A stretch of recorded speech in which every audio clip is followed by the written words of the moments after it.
today we've got Alex Millar from Stockholm University. So some of you will know Alex because he's from this part of the world. He studied his undergrad in Melbourne Uni before going to the Max Planck Institute in Munich, where he was one of the people who was principally involved in developing the theory behind how the MADMAX experiment works, which is one of these new Axion experiments, which is coming up, aiming to look at this post-inflationary Axion scenario. But he's since doing his PhD in Munich, has moved to Stockholm universities, where he's in Frank Wilczek's group, working on basically more novel Axion detection techniques, which presumably he's going to talk about today. So yeah, why don't you take it away, Alex? Thank you very much. I should mention also that I also did my master's at Melbourne under supervision of Ray and Nicole. The kind of the broad structure of this talk is I'm going to spend about the first half of it just kind of giving a short update on the field of Axion detection. And then, because it's very difficult to talk about all the new developments in the last few years, I'm going to do the very self-centered thing and just focus on two that I've personally worked on. But this is really, I think, as you'll see in a few slides, a very small part of what's happening. So I couldn't talk about everything, unfortunately. These are a few papers that are related to it. So I'm going to focus on dielectric and plasma haloscopes. But if you want to know more, I can provide more links for this. And also there's some good reviews of Axion detection if you want more information. So I've decided to completely skip the introduction to dark matter. I think amongst this audience is not particularly useful. The reason why the Axion might be interesting as a dark matter candidate is really because it's one of the few candidates that solves two problems at the same time. So the existence of dark matter is a problem you're very well familiar with. The strong CP problem is not quite as problematic a problem in some sense. It's more of a theoretical quirk. The problem arises because in potential, QCD should have a CP violating term. So if you write down the perturbative Lagrangian, you wouldn't see this. But it turns out if you actually do a non-perturbative analysis and you take into account the fact that QCD has a non-trivial vacuum structure, you should get a term looking like, oh, I don't have a pointer. The equation in the top right-hand side, which is sometimes called the theta term, which looks like an angle times GG dual, where G is the field strength tensor for QCD. And that just looks like E dot B, but kind of color E and color B. And there's no theoretical problem with this. We know that the CP is not a good symmetry of the Standard Model. It's not a good symmetry of nature. In fact, we want more CP violation than we currently see in the Standard Model because of problems like baryogenesis. But the problem really arises experimentally. Because some very smart experimentalists went out and they looked at the electric dipole moment of the neutron. And it turns out that if you have an electric dipole moment of the neutron, this can only exist in the presence of time reversal invariant violation, which under the CPT theorem is equivalent to CP violation. And there are lots and lots of neutrons, and we can look at them with extreme precision. And it turns out that no one's ever seen an electric dipole moment for the neutron.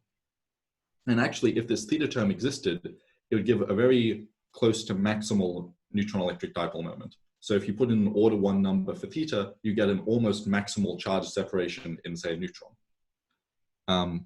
So this turns around to being a very, very strong bound on this theta parameter of it being less than about 10 to the minus 10. And this is not, I mean, I don't necessarily like the word problem here. I think it's more of a puzzle. It's not technically disallowed in the Standard Model for this value to be the correct value. It just seems odd that an n number, which could be in principle anywhere between 0 and 2 pi, happens to be extremely close to 0. And you can't actually even use some kind of anthropic reasoning to explain this. It seems to be an odd quirk of the Standard Model. So it would be nice to have a satisfying explanation for this. So one way of kind of getting a handle on the problem is to look at how the vacuum energy of QCD depends on this theta parameter. So you can see that if theta was 0 or some 2 pi multiple of 0, you'd actually minimize the energy of QCD, which is interesting because in general, nature likes to minimize energies. But in the standard model, you don't have this freedom because theta is not a dynamical term. It's just a parameter, and once that's set, it's set. So there's no mechanism for it to relax down to the bottom of its potential. This kind of motivates one way of thinking about the Axion problem. If you could turn this parameter into a field, then you would naturally go to the bottom of its potential. This is often called something like making theta a dynamical field. That's not actually technically what happens. What you do is you introduce a new field, which interacts with QCD via this Lagrangian here. So you have something like the axion, which is this A field, times GD dual. And this axion has a shift symmetry, so you can absorb your original theta parameter into your definition of the axion. And then you kind of say, well, now your thing that used to be a parameter is now a field. So to do this, what you need at high energies, sorry, I'm getting some reverberation. Is somebody's microphone on? Never mind. So you need some new anomalous under QCD chiral symmetry, which is usually referred to as a Peccei-Quinn symmetry, which would be broken at some higher temperature, which is roughly the same as the Axion's decay constant. And in principle, this could be anything, and it would still solve the strong CP problem, but for nomological reasons means it needs to be quite a high temperature.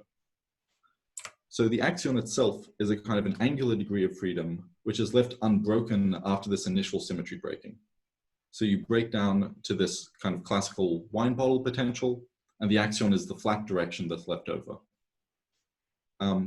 But if you go to lower temperatures, QCD starts having non-perturbative effects becoming apparent at about 300 MeV at the QCD scale. And these non-perturbative effects that give rise to the original theta term are exactly also the terms that break this Peccei-Quinn symmetry explicitly. And you can kind of visualize that as a tilting of the axion's potential. So the axion acquires this kind of cosine potential that you saw previously, and then its true minimum is the one that is CP conserving. So in this sense, you solve the strong CP problem because your fields, you've now basically put any of this theta term into this explicitly CP preserving interaction, and the bottom of your potential is also CP preserving, so the strong force would be CP preserving. So in that sense, you've solved the strong CP problem. You've introduced a new symmetry which guarantees that there is no CP violation in the strong force, which is a very nice accomplishment, but it's also not all that the axion does. So it turns out that the axion never really just sits at the bottom of its potential doing nothing. It is cosmologically active. And one of the main ways that it represents is the formation of dark matter. So to talk about axion as a dark matter candidate, there's broadly speaking two scenarios you can consider. So if the Peccei-Quinn symmetry is broken after inflation, then in every causally disconnected region, you'd expect the axion to have a completely different initial value. Because before the QCD phase transition, there's no true minimum to the potential. There's a range of allowed values, and there's no preference for which one it should assume when it breaks. So it's actually a continuous distribution, but this is just kind of give you a schematic. So you imagine you have different patches, and in those different patches, the axion has different values. So in the universe today, our current causal horizon is made out of many, many of these small causal horizons that existed after inflation. So any effect on dark matter in the universe is due to some averaging effect over all these different values. So there's no parameters to play with, you just average over everything. The other thing that's quite interesting is that you can get topological defects forming. So for example, if you have a region where the axion value goes between 0 and 2 pi, it turns out that actually has to be somewhere in that region where the axions becomes a bit undefined, and you have to kind of unbreak your potential in order to correctly analyze it. And what that leads to is a cosmic string, a region of extremely high axion field value that's very small and it's kind of one-dimensional. And similarly, you get things like domain walls forming. In the second scenario, you can imagine inflation happens after the Peccei-Quinn symmetry breaks. So what inflation does is it blows up a very small region to being much, much larger than our observable universe. And you now have something you don't know. You don't know where you were when inflation happened. So if you're in this patch that's highlighted here, you might have a theta value that's basically 1. But if you imagine you're in a different patch, it could be almost pi, or it could be 0. And you just don't know because you don't have any way of judging where you would have been when inflation happened. So now you've got an initial degree of freedom to play with. And any topological defects get so heavily diluted that they basically don't exist. So you don't have to worry about topological defects. The reason why both of these are interesting is there are actually 2 different mechanisms for producing axion dark matter. So the first one is sometimes called vacuum misalignment or vacuum realignment. And that's basically the fact that there's very little friction in the axion potential. So if you imagine your axion starts off at some initial theta angle, when the axion mass turns on, it's going to run down to the bottom of its potential. But because there's no friction, it's going to keep oscillating around the bottom because the axion's interaction is very weak. So the only friction that's acting on this is what's called Hubble friction, which is just the expansion of the universe. And it turns out this kind of idea of oscillating around the bottom of a potential with Hubble friction leads to an energy density that's decaying at exactly the rate you would expect cold dark matter to decay. So it's going like the scale factor to the third power. So you can imagine if your potential is flatter, or if you start off further away from the bottom, it takes you longer to hit the minimum, which means you have essentially more energy later on during the universe, so you have more dark matter. So high Peccei-Quinn scales, which make the potential flatter, or high initial misalignment angles give you more dark matter later in the universe. The second production scenario comes from the fact that these topological defects are not generically stable. So they're existing in certain conditions. There are some conditions on the fact that they're not stable. But in the case where they're not absolutely stable, they're conditional on the fact that there is some residual symmetry after the initial symmetry breaking. So for example, a cosmic string is coming from this U1 symmetry that was left preserved. But when the axion mass turns on, this symmetry is explicitly broken, so they stop being stable. And what that leads to is them very rapidly collapsing and radiating out a large fraction of their energy into axions. And a reasonable fraction of this energy goes into very long wavelength axions, which would then act like cold dark matter. So in the first scenario, both of these are going to play a role, but in the second scenario, you only have this initial vacuum misalignment. So to kind of give an overview of what scales are interesting, there are 3 axes on this plot. So the first is this Peccei-Quinn scale, and that basically determines everything in the problem. So the Peccei-Quinn scale also determines the axion mass. So if you have a high Peccei-Quinn scale, you have a small axion mass. So you can see that the kind of scales that we're looking at is axion masses in the kind of micro electron volt range, which in kind of more experimental units corresponds to kind of gigahertz frequencies. So in the first scenario, in principle, there is a single value of the axion mass, which gives you exactly the correct amount of dark matter. The problem is we don't actually know what that value is, because calculating it is extremely difficult. Vacuum misalignment is quite trivial, but the topological defects are a real nightmare to compute because their width is determined by the Peccei-Quinn scale. So it might be, say, 10 to the 12 inverse GeV. Like the inverse of 10 to the 12 GeV, sorry. But the scale of the universe at that time is given by the QCD scale, which is 300 MeV. So you've got some huge numerical problem where you can't actually evaluate these things for realistic parameters. But generically, you would expect it to be a bit higher in mass because you have more production. In the second scenario, you've got this initial degree of freedom to play with. So if you're being fully general, you can't actually say anything about where would give you the correct amount of dark matter. Because if somebody gives you an axion mass, you can just tune this initial angle to give you the correct amount of dark matter. However, some people aren't very satisfied with introducing a tuning problem after you've already been trying to introduce the axion to get rid of a small angle problem. So this kind of motivates, broadly speaking, this green region, which gives you the areas in which you don't really have to do a lot of tuning. But this is very much a matter of taste, and if somebody tells you that they can look down in the kilohertz, there's no reason to not do that. It just kind of maybe gives you an idea about where you should look first if you have finite resources.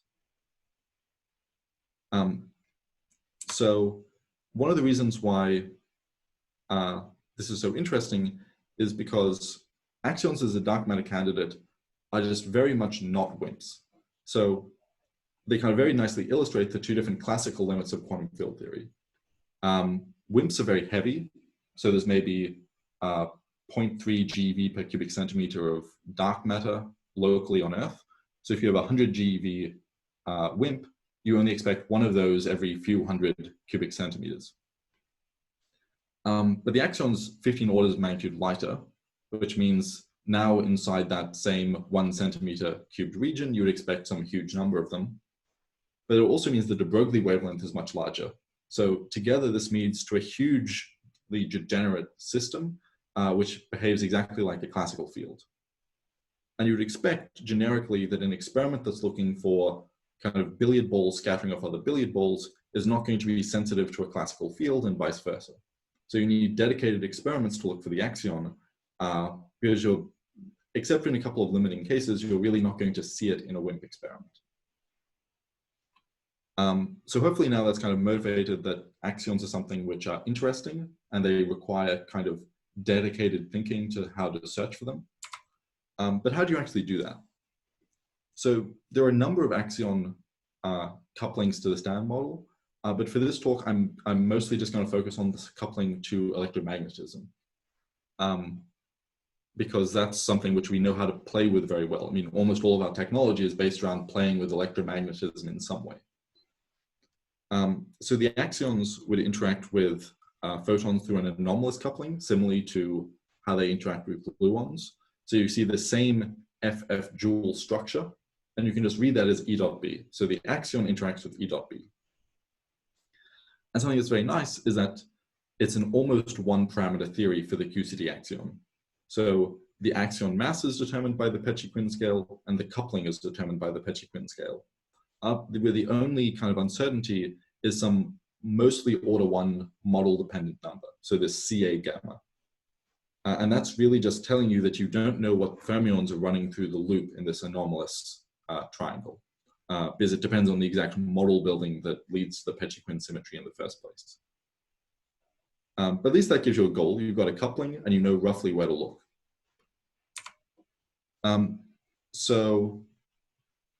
If you want to think about this in kind of a classical way, you can write down Maxwell's equations, including this new interaction. And the axion looks in a similar way to a current. It's not actually a current, but it kind of enters on the right-hand side of Maxwell's equations in the similar kind of location. And what this means, if you have some kind of infinite medium, the axion will source an electric field, and that electric field is inversely proportional to the dielectric constant of the medium. And it's very, very small. So we're talking about 10 to the minus 12 volts per meter, not an easy electric field to search for directly. So you have to do a little bit more work. You can't just say, I'm going to look for this directly. It's not quite so trivial. So you need to game it somehow. So axions are very hard to see directly. Photons are considerably easier to see, kind of by definition.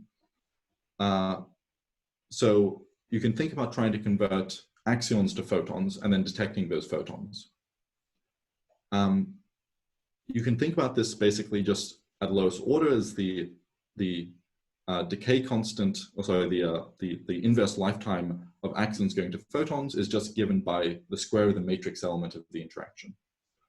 And this matrix element is really just given by integrating over this, this interaction term that I showed you before. So it's the integral of E dot B times the axion. Now, something that a lot of experiments do is they apply an external magnetic field. And what that's equivalent to is just turning one of these photons into a virtual photon. And then that induces a mixing between axions and photons. And that's very common in these kinds of experiments.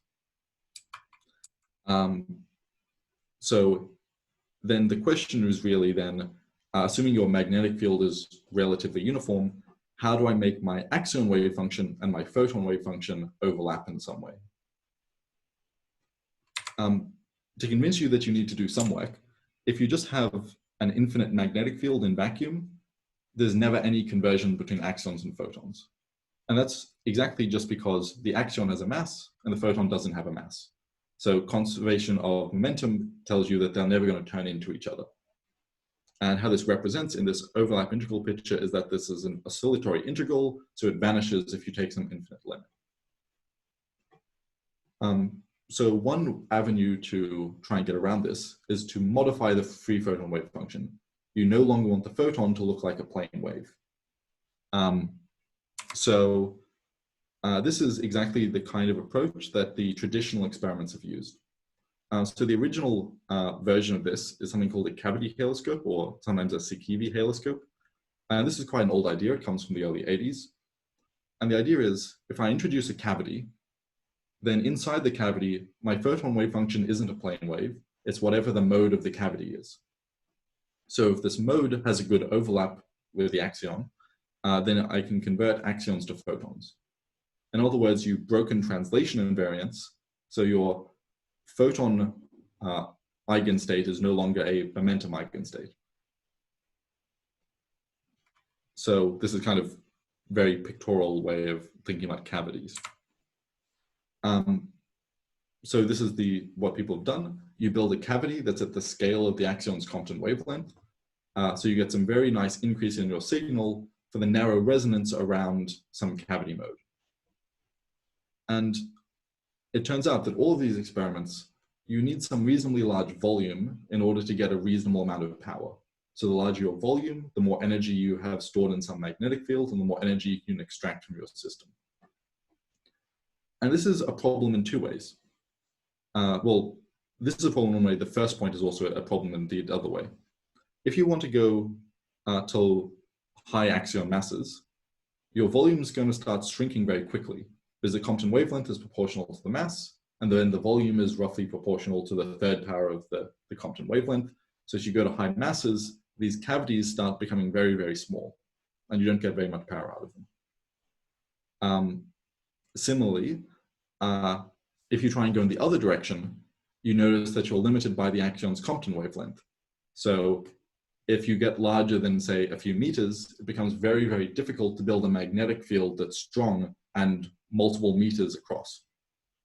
So you're limited to the range in which you can basically have a reasonably sized cavity and inside a magnetic field. And this is what you see in this plot that I cunningly stole from Kieran, because he makes lovely plots. So this is a plot of the Axion-photon coupling and all the current experimental limits. So up at the top, you get astrophysical limits. So these come from things like helioscopes, which look at axions from the sun and from studying the stars themselves. And you can see that the only experiments that are really getting down to the QCD axion at the moment, so in a kind of a mature way, are cavity haloscopes. And they're only doing it in a relatively narrow range of frequencies, which correspond to exactly this condition where your dimensions are reasonable. If you want to go to very high frequencies, you're kind of out of luck. If you want to go to very low frequencies, you're kind of out of luck. And this isn't really ideal, as you can see from this kind of yellow band, which is more or less telling you where the QCD axion lives, that you're only searching a very small amount of the available parameter space. So what can you do about that? So one thing you can do is make better cavities. So you can have, say, multiple cavities being added together, or you can have coupled cavities, which kind of act as one supercavity. You can have better detectors, you can have stronger magnets, and people are pursuing these. So people are playing around with lots of alternative cavity designs. But this isn't going to get you more than a factor of a few, most likely, because you're still kind of iterating the same basic design. So you're still more or less running against the same limitations. But you can also do things that go a little bit differently from cavities. So this is a extremely incomplete list, but various ideas have included things called dish antennas, dielectric haloscopes, plasma haloscopes, resonators using some kind of LC circuit where you separate basically the resonant frequency from the physical dimension of your system, using nuclear magnetic resonance techniques. So this uses the fact that the axion interacts with fermions in a similar way to magnetic fields, so that it interacts with the spins of fermions. And then they used all kinds of different techniques from NMR to search for that. Almost all of them are called a variation of Caspar, but it turns out there are a lot of different tweaks. So there's now Caspar electric, Caspar wind, Caspar Zolf, Caspar co-magnetometer, and possibly some others I'm forgetting. You kind of need like a little diagram to tell you how many Caspars there are. But broadly speaking, these are very good at low frequencies and look at different axion couplings. You can look at fifth force type experiments, look for axions exciting atomic transitions, and kind of more exotic things like looking at topological insulators or black holes. So this gives you an idea about why I couldn't be exhaustive and cover every new idea, because there's just too many of them. But to give you an idea about where that field is headed, this is again stolen from Kieran. It's a nice summary of different projections that people proposing these different experiments have made. So a word of kind of caution when it comes to interpreting any plot like this. So any projected reach that you see for any of these experiments, there's no standard unified way of making these kinds of projections. There's no unified way about how much time you should assume it should take. In fact, some people don't necessarily assume a specific amount of time for measurement. There's no unified way to tell how optimistic something is. So if it's requiring technology that's, current or soon or kind of doesn't exist and may never exist, there's no unified mechanism. So I wouldn't take a plot like this as being comparative. It doesn't tell you that, ADMX is going to do better than CAP or something like that. What it does is it tells you, broadly speaking, where different experiments aim to go. So for example, you can see down at low frequencies, abracadabra, which is the type of this resonant LC circuit design, is looking to go at lower frequencies than traditional cavities. And this is because they've got a way that reduces the effect of having their device being smaller than a Compton wavelength, so they can have a reasonably sized device and still look at low frequencies. Similarly, at the higher end, things like MADMAX and plasma haloscopes are trying to go at higher frequencies than cavities are traditionally used at. And these are at various different stages. Some of them are just proposals. Some of them are kind of developing experiments. But this is to kind of give you an idea that the goal is really to expand the reach of axion physics across the entire parameter space. So for the rest of the talk, I'm just going to focus on two ideas in a very self-centered way, dielectric and plasma haloscopes. And this is just to give you an idea about the kinds of design considerations that can go into coming up with these new different types of experiments, which are quite different stages of development. But they both have a similar general goal, and that's to avoid the fact that cavities get very small at high frequencies, although they kind of do it in slightly opposite ways. So to explain the first one, you can imagine just having a single change in medium. This is sometimes called a dish antenna when it's kind of a metal going into a vacuum, but applies very generally if you just have any two media with some interface between the two.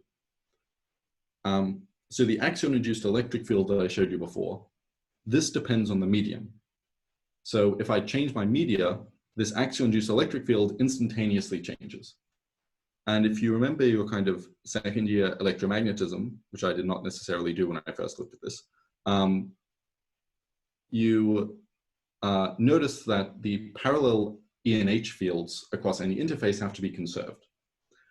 So in order to not violate Maxwell's equations, you need to emit regular electromagnetic waves in the interface in order to match these conditions. And in other words, by breaking translation invariance, you can convert something which is massive and almost zero momentum to something that is massless and maximally high in momentum. So a version of this is called a dish antenna, and it's really just you get a large, essentially metal dish, and then you look for the radiation coming off of it into some detector. Dielectric haloscopes are kind of an iteration of this, where you play this game many, many times. So you use a series of dielectric layers to break translation variance over and over again. And this essentially sculpts your free Axion wave function to having a very nice overlap with the Axion field. So you can imagine you can arrange for it to be hiding all of the kind of the negative phase bits inside the dielectric material. So you keep on adding coherently all these different regions in this integral.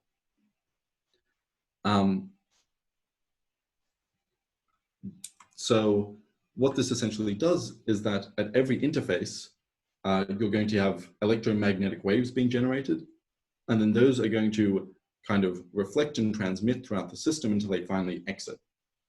And depending on how you've arranged these disks, they can be arranged to interfere constructively and give you an enhancement to your signal. So this is kind of inherently going to be larger than a cavity, because instead of the entire device being Compton wavelength scale, now just the distance between each element is roughly Compton wavelength scale. So if you have a lot of disks, you're going to be significantly larger than a cavity would be at the same frequency. So this is exactly the idea behind MADMAX. I've got a link to the white paper if you want to know more details about this. To have something like 80 dielectric disks of quite significant size, maybe 1 meter diameter, each controlled using a motor, so you can have very fine control over where you place these disks. And then you're going to gather all that signal using a mirror and put it into a cryogenic antenna.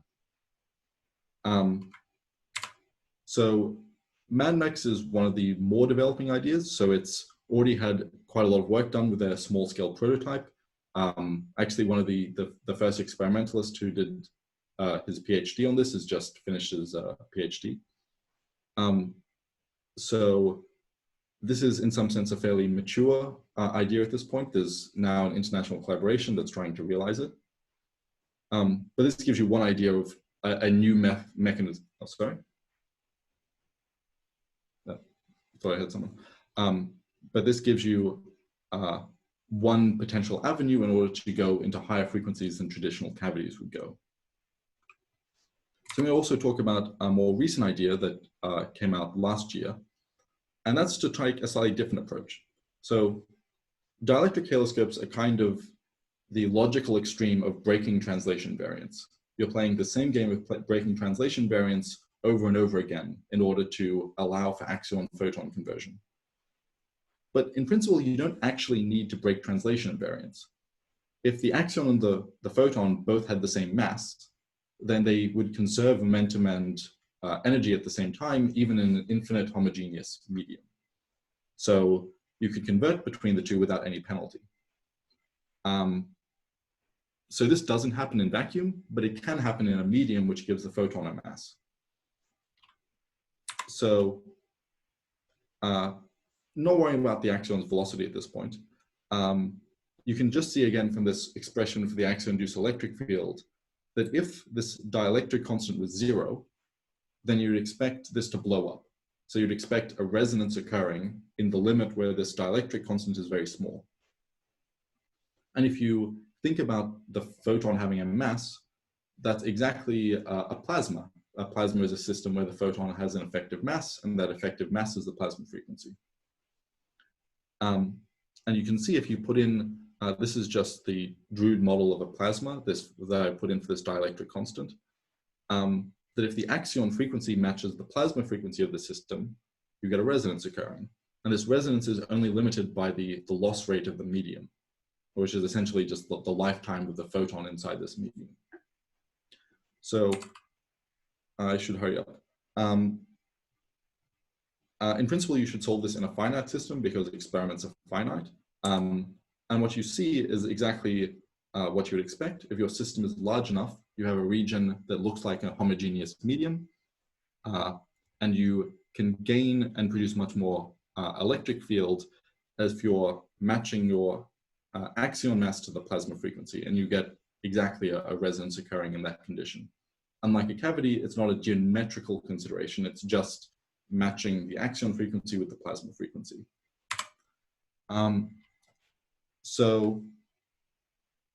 What you actually need to make this work, you need a very special plasma. So you don't, a lot of people, when they're thinking about plasma, they think of something that's very hot, a very hot gas, something like this. And that's exactly what you do not want. You want low noise, which means you want a cryogenic plasma. It has to be at, sub 4 Kelvin and still be a plasma. We don't want a fixed plasma frequency because we don't know what the axion mass is. So we need to be able to change our plasma frequency to match the axion mass. Oh, we started 15 minutes late. I don't need to rush. Sorry, I got confused about the time there. The volume of this plasma needs to be reasonably large because you want to win over a cavity by having a much larger volume. And its plasma frequency has to be lower than most that occur in nature. For example, a metal is a great example of a cryogenic plasma, but it's having something like an electron volt plasma frequency, which is much higher than the range of interest. We would really prefer kind of tens of milli electron volt and lower. And lastly, but still very importantly, you would like the system to be a very clean one. If you have a lot of losses, then you're going to limit your resonance, and you would want to have a large resonance in order to maximize your signal.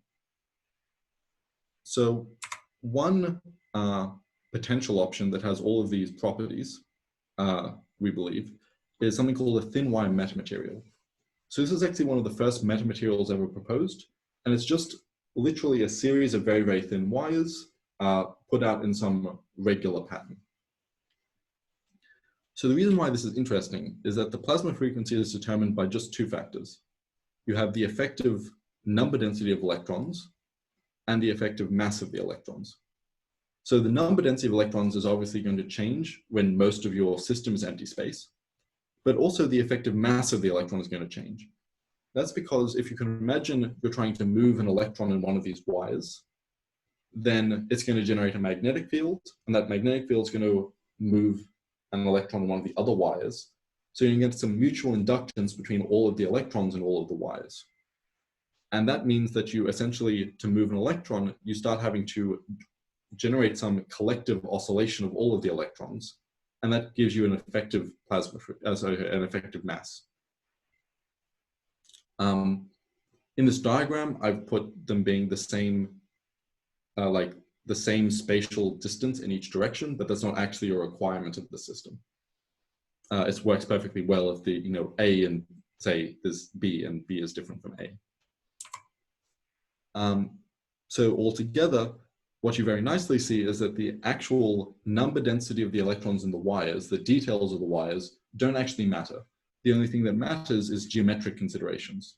So the spacing between the wires, and to a lesser extent, the size of each wire. And if you have something like centimeter spacing between these wires, you'd expect roughly gigahertz scale plasma frequencies.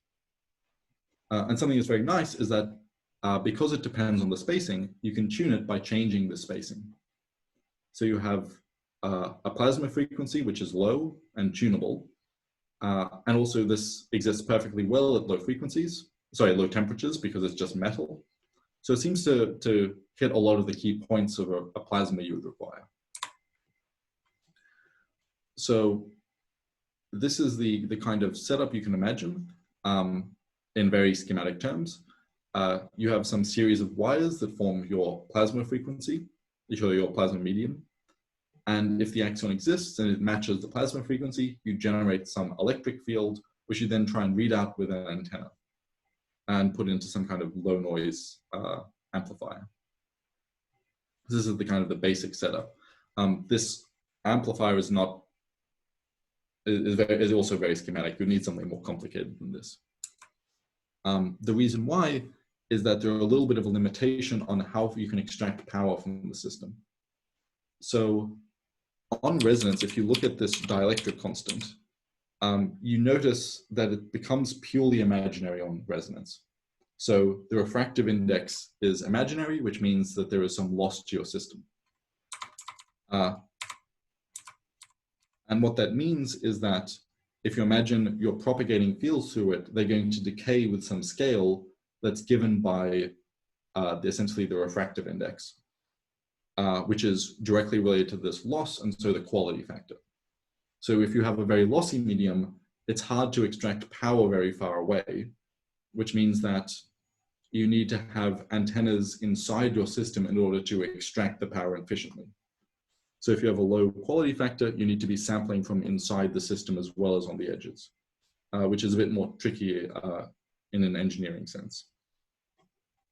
If your quality factors are high enough, then the distance that energy can travel is essentially the entire device. So you can essentially access the full amount of energy from anywhere on the boundary. So having a high quality factor is very important, not just from increasing the signal, but it also makes readout significantly easier. So you want very nice wires. So again, so this is kind of labeled as discovery potential. Again, it's not a comparative thing. You shouldn't say, oh, well, it's doing slightly better than, a MADMAX prediction, so it's better than MADMAX. This is not how these things work. It's basically just different people make different basic assumptions, and it kind of gives you an idea that if the assumptions that are assumed in each case are correct, how each experiment will do. The assumptions were tried to make reasonably comparable, but there's no perfect system for this because it's hard to say, if an assumption about, say, how accurately you can move disks is the same level of optimism as an assumption about how well you can position wires or something like that. That's kind of apples to oranges.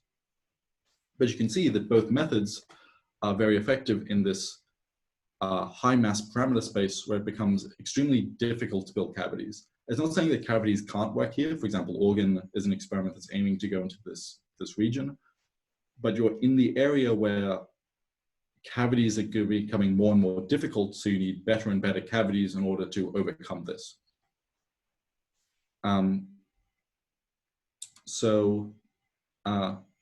While plasma haloscopes are a much newer idea, so that's a lot more kind of early stages, in Kalban Bieber's group, there's actually a PhD student who's looking at building a small experiment in order to make some measurements to see how, for example, how high a quality factor you can expect and how large these systems need to be and this kind of thing. This got a little bit derailed because lab work over the last kind of few months has not really been a thing. But in principle, this is also being looked at having early experimental testing. So the main advantages of a plasma haloscope over a cavity, and indeed also a dielectric haloscope over a cavity, is that you get to much larger volumes without having the same kinds of penalties that a cavity would have. So for example, without going to higher order modes or something like this. In the case of plasma haloscopes, I didn't actually mention this fully, but there are also mechanisms to tune these systems non-mechanically. For example, you can change the inductance of these wires, and that would also change the plasma frequency. Hopefully, if you put in numbers for so this projection before you assumes a very low quality factor, but if you try and put in numbers for very nice, say, copper wire, you get quality factors that are not so different from cavities, which are also made using very nice copper. So hopefully you can make them being close to as resonant as a cavity in the ideal world. However, they are not so good if you go to very low frequencies, just because they become too large to fit in a reasonable magnetic volume. Dielectric haloscopes are much more interesting comparison. So one advantage of a plasma haloscope is that you can use a solenoidal magnet, which are much easier to produce than dipole magnets that would be required by MADMAX. And it works as long as you can find a good medium. So for example, we're also looking at semiconductors, which would be in the terahertz range. The downside is you don't have as much flexibility as a dielectric haloscope has, and there isn't as much research that's gone into it, so dielectric haloscopes are a more mature idea. And also you may require a quite non-trivial antenna in order to extract the power efficiently from the system. So hopefully this has given you some idea that Axions are a very well-motivated candidate, particularly considering that there's been maybe a shift away from WIMPs in the last kind of 5 or so years. And we're kind of in an interesting time for Axion experiments in that people are still proposing novel ideas that allow us to go into parameter space that was previously just not accessible. This has happened quite a lot over the last 5 or so years. So we now have kind of interesting ideas how to cover a large range of the parameter space that's actually available to us. But we still need some new ideas in order to make sure that the ideas we have are actually realized. So a lot of these ideas are in early stages, so we don't know if they're going to hold up to real experimental development. And there's still areas of parameter space that we just can't search, and we really would like to search everywhere if we can. And a lot of these ideas, now that they've been proposed, need to have the hard work put in them to actually see if they're viable. So coming up with ideas is relatively easy, realizing experiments is much harder. But yeah, hopefully that gives you maybe a brief idea about where the field has been going in the last few years.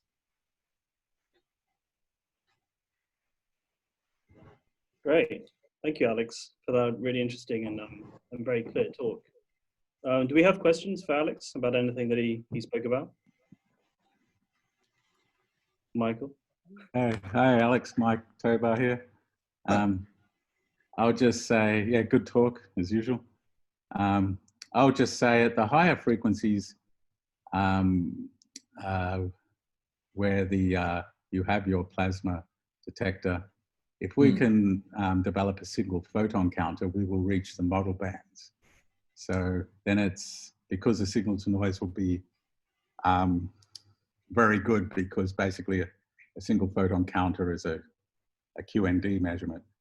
So we're working hard on that at the moment. So through Engineered Quantum Systems Center of Excellence. So I just want to make that comment, because a lot of these, I'll just say a lot of these experiments are relying on future technology that mightn't exist now, but will exist.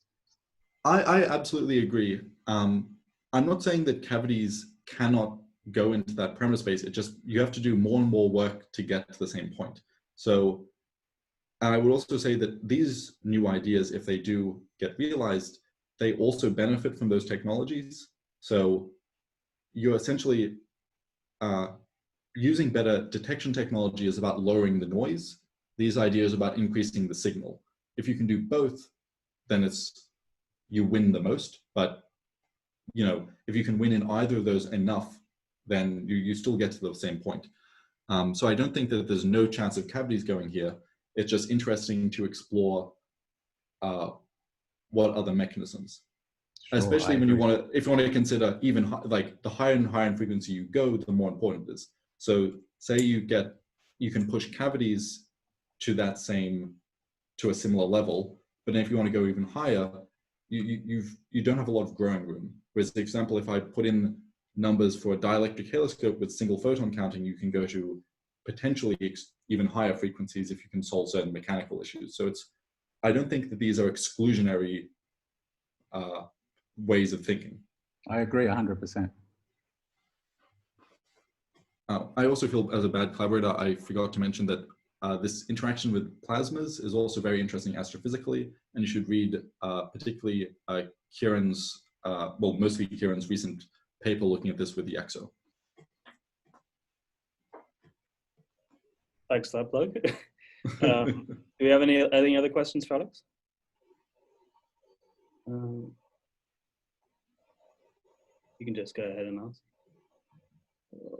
Okay, I didn't see any. I'll ask quickly. So what considerations do you make about bounding the window of masses that you can look over? So the frequencies that you can look over? So again, this is loose. There's actually this, so I mean, there are different considerations for different systems. So MADMAX, you start reaching a point where you have to start taking away disks because you don't fit in your magnet anymore. But again, it's a kind of a soft point. You're losing some power because you've removed disks, but you could also spend more time and make up the same signal to noise. So there's a little bit of a fuzzy region where it becomes a matter of taste. Do I think that the time I'm spending on this is worth it?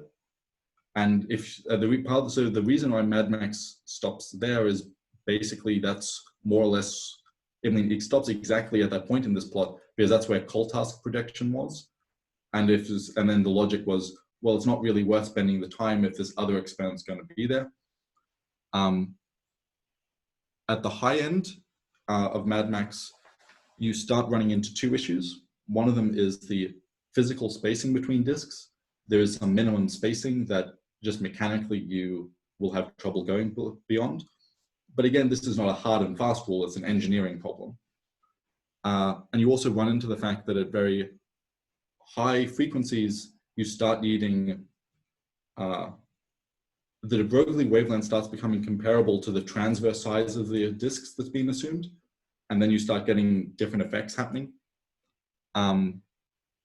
Similarly, plasma haloscopes at the high end, you start running into mechanical considerations, which are again fuzzy because they depend on the exact mechanical realization. And at the lower end, you start running into an issue where your wavelength becomes larger than your device. And then you kind of have to stop making it a plasma haloscope and more making it like a modified cavity in order to avoid a certain kind of suppression. But again, these are very fuzzy kind of bounds. And I mean, if you go back to particularly, we don't want a lot of cuts on, say, detector technology, even though at the higher frequencies, you do need new detector technology. So you can also, there have also been numbers done where people look at, okay, what can you get to if you assume you have exactly this this detector, what is the limit of that detector, this kind of thing. But when people are making plots like this, every single one of these has very different people making very different assumptions, and some people do or don't consider these things. So I've seen projected exclusions even for larger experiments where they say, okay, if we have new technology, we can go here, and no explanation for what that is exactly. So it's, I would take a grain of salt. I would say historically, no one ever does the range they say they will in the time they say they'll do it. That's just not historically what has happened because things go wrong, things go slower than they have. I mean, Haystack had a magnet quench that destroyed half their thing. These are kind of ballpark estimations. Yeah, I'm pretty sure ADMX have claimed that part of the parameter space since they basically began. I mean, they've always had really, really big projections and you know. I've been in a talk by ADMX and they literally showed a slide of these projections and they said, this is just for the funding agencies. Yeah, which, you know. I was like, basically, and with like lots of parameter space that they just had no mechanism in that talk about how to get to. Yeah. So, yeah, I mean, this is a great summary plot that you've made for this kind of thing. It's just not, it's limited by the fact that the projections themselves have no coherency to them. It's not like there's one group that's gone through every one and, you know, rigorously looked at, you know, all of their different proposals and ranked them in an order of optimism or, you know, mechanical realism and this kind of thing. It just doesn't exist. Yeah, I would agree with that. You mentioned quickly the sort of higher masses where it really becomes very difficult. You mentioned that this wire metamaterial was one of the first metamaterials proposed. Are there like much smaller scale metamaterials, like nanoscale metamaterials, which you might be able to somehow, you know, repurpose for these higher masses? Yes, so in fact, they have in fact, you don't even have to go to weirder metamaterials. They have far infrared wire metamaterials. They just have nanoscale wires inside some system. It runs into a problem there of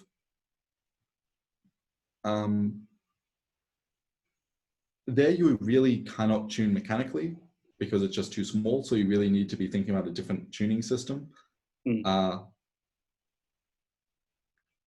We've been thinking about other things. For example, particularly with a guy Nate Newman, again also with people like Frank Wilczek and people who are on these papers, which I didn't put the full list of authors on, looking at particularly semiconductors.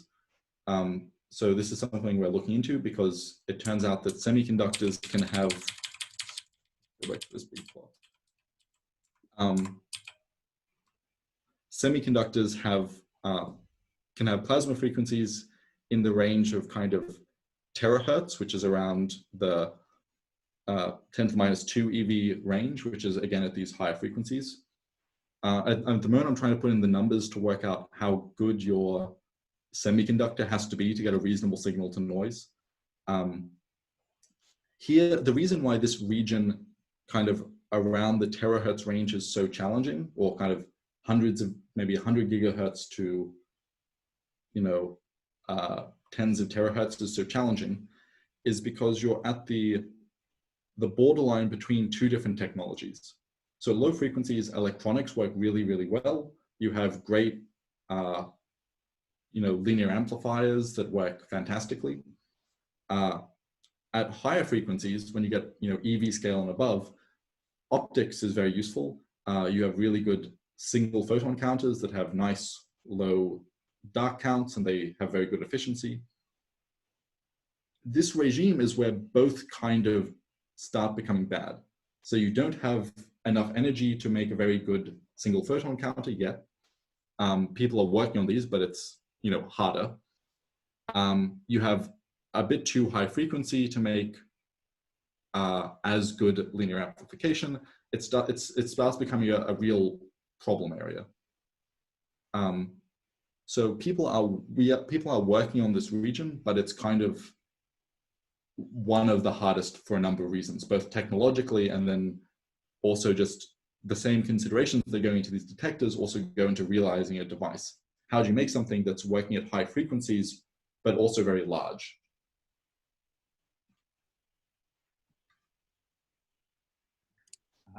Alex, can I make just a comment about how to compare detectors?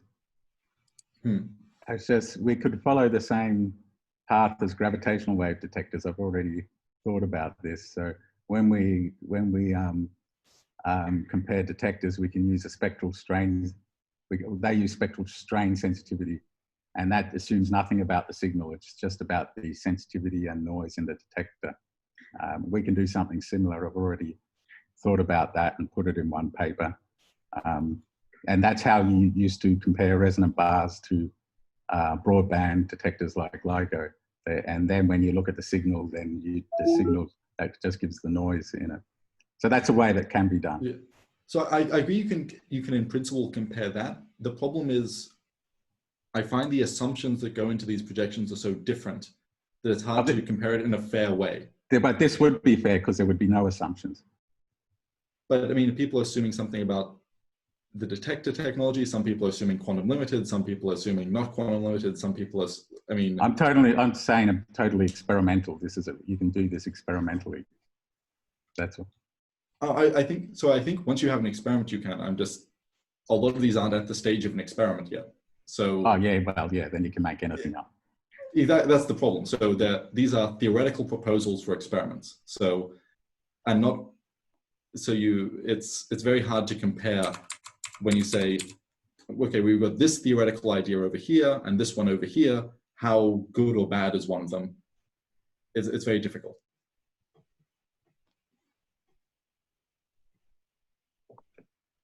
Oh, Alex, can I have a quick question? It's not something I thought through, but it just came up. Maybe you have.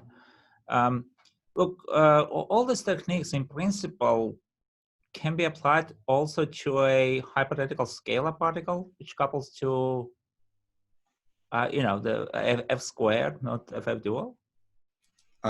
Mostly they can. For example, plasma haloscopes also work for scalars. They can be very trivially applied to hidden photons as well. So for example, almost all of the experiments that are sensitive to axions are also sensitive to hidden photons. Mm-hmm. If you do the analysis correctly, we discovered when looking at this that a lot of the experimental analyses are making assumptions about axions that are not true of hidden photons. So for example, they might do something, or scalars as well.